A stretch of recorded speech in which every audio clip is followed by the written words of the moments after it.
Hey guys, Josh here from Action Fitness Nutrition. So today we're going to cover a big one, the difference between weight loss and fat loss. So they're not the same, they're very, very different, and let me explain to you why.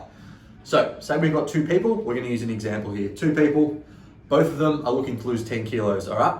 First person, what they do is they're just going to jump on whatever diet, they're just going to cut calories any way they can, all right? And they're just going to make sure they basically eat as little as possible and the weight starts coming off, all right?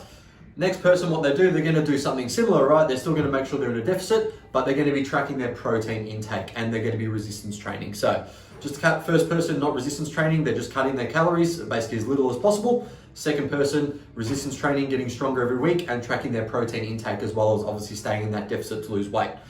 So when you're going to compare those people at the end of, the 8, 12 weeks, however long it takes them to drop 10 kilos, I can guarantee you that the second person is going to look a hell of a lot better with their clothes off.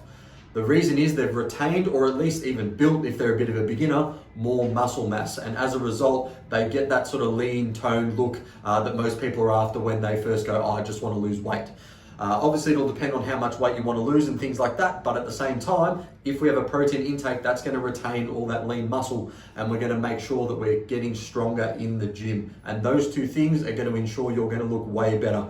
Going back to that first person, they might even be a bit disappointed. They've lost 10 kilos, but it might even not really look like they've lost 10 kilos. They might look a bit skinnier. They don't look as great.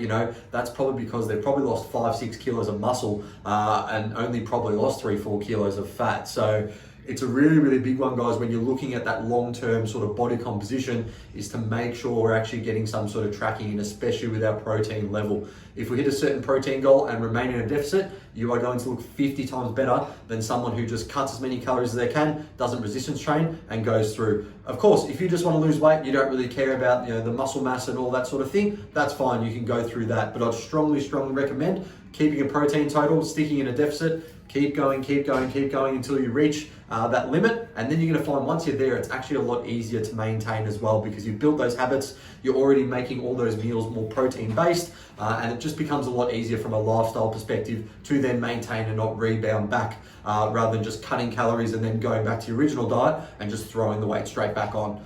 All right, that's all for today, guys. If you need any help with anything, coaching links in the bio below. And if you've got any questions, pop them in the comments below. We'll be able to help you out. Cheers.